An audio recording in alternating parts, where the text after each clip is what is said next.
What is good? Fuck. Good. Everyone. Shoobs here. This is so scuffed.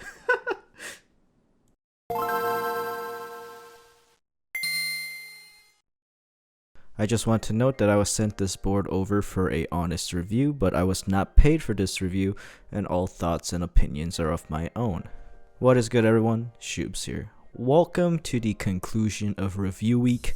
I'll be taking a bit of a break from reviews after this because Bachu and I have been through hell, but we're ending it off with what might be the best budget option for a custom keyboard up until now.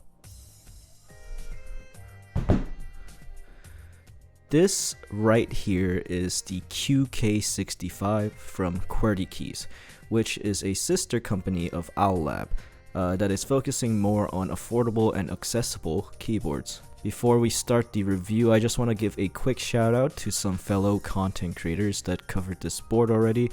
Clackbait, Near Lucid, and JU Park. Go check out their reviews on this board as well because they cover essentially more than I would. And their camera work is always A1. I run a very scuffed operation over here. But back to looking at the board. Honestly, when I first took a look at this board, I was like, what the actual fuck? How is this shit under $200? And honestly, I still can't really wrap my head around that, but this board comes in at basically $149 to $169 for the solder kit and $159 to $179 for the hot swap kit. Not including shipping though, but that is still pretty insane because you get all of this right here. So this board will be available in all these colors, and the one I have with me is the silver version. Looking quite clean. Don't mind my fingerprints, it is I have very cursed hands, but yeah, it looks very nice. So the board features a anodized top with a cast aluminum bottom. Oh my god, everywhere I touch my fingerprints. But what was I saying? A anodized top with a cast aluminum bottom, which is hidden in the back with this weight, which is a PVD coated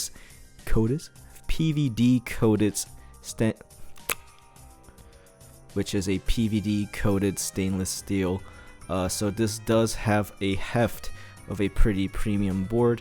Very smart design choice here as it looks very clean, even with the cast aluminum that might not look as premium, but my unit looks pretty damn good. For the release details and such, please join the OwlLab Discord server. I'll leave a link in the description down below because I've been told the drop for this will be happening very soon. Anyways, yeah, this board looks very damn promising, and honestly, just looking at the board without having it built, I can tell you it's already a fucking banger for the value, but let's build it and see how it performs. So for the mounting method of this board, there's actually two different gaskets that come with the board. You see the gasket jacket as well as these little socks. So the jacket, you just cover the entire mounting point like so, and the gasket socks act like what we've seen on the Mr. Suit, where it's on each corner right here. The gasket jacket is supposed to be a bit more harsher or harder typing experience, but I like it soft, so we are going to be going with the gasket socks. Welcome to another episode of Shoobs Talks without a fucking script. How are you guys doing? This is the last installment of review week. God, I'm tired of building keyboards. But we're going with some tungsten switches made by OwlLabs themselves. These are lubed with 205 grade 0 with a black cherry pie on the spacebar. The board is pretty damn simple to build. There are 4 screws that hold the weight, and then inside there are around 4 screws there, and then you just take it apart. I am installing all the foam for the first build, but for the second build, for the typing test, I'll be taking out the silicone dampener to see how that affects the flex, because it does fill up a lot of room in the case. For the set, we are going to be going with GMK 8008. I'm taking this off my Vega, which I use for testing, so please don't mind the scuffed Z key. That's Z key gone, but yeah. So here is how the board looks fully built. Don't mind the Z key. I put the set that was on my testing board on this.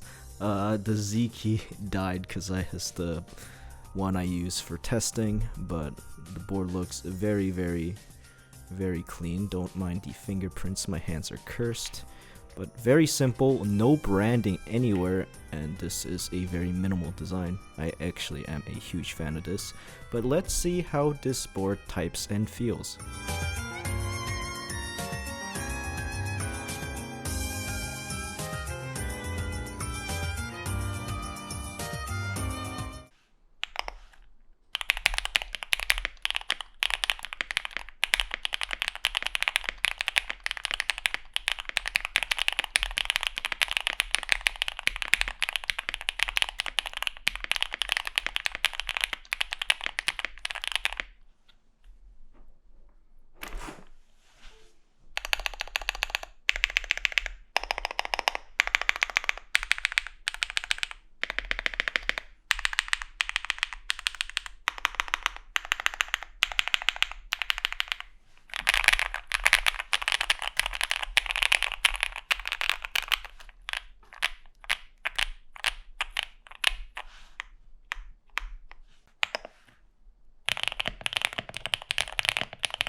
What can I say? Owllab and QWERTYKEYS really did it with this one. The board looks great and they plan on continually running this. It's priced great, comes with so much shit, and honestly it's pretty unbelievable. This right here may be the budget keyboard of choice for all those beginners out there that want that thok, they want that foam sound. However, although I'm really singing its praises here, the board isn't perfect.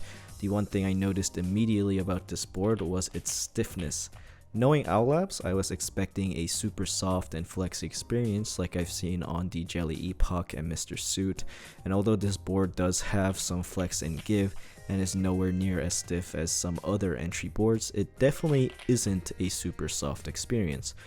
But to be fair, this honestly isn't a concrete negative since typing feel is preference and you might like it on the stiffer side. Honestly, maybe this board isn't for everyone. If you prefer a higher pitched sound, don't really like foam, and want a super soft feel, there are definitely other options out there. But for your general keyboard beginner that want to dive into a more custom, more premium keyboard, and you want that deep sound that everyone and their mothers in this hobby is looking for, this does absolutely kill it. All in all though, this board does get a certified Shoobs approval. Honestly, for all the beginners out there that is always asking me, Shoobs, what is the best 65% keyboard that will thok under $200? It has to be made of aluminum. I am very happy to finally have an option to always tell them, just get the QK65. And there you have it, a new budget Goliath has been born in my eyes. This is a big recommend for all the beginners out there chasing the thok. I mean, obviously, if you are already deep into the hobby, this board wouldn't really be for you. If you're chasing that deep foam sound of the Epoch, Suit, and things like that, you will not be disappointed.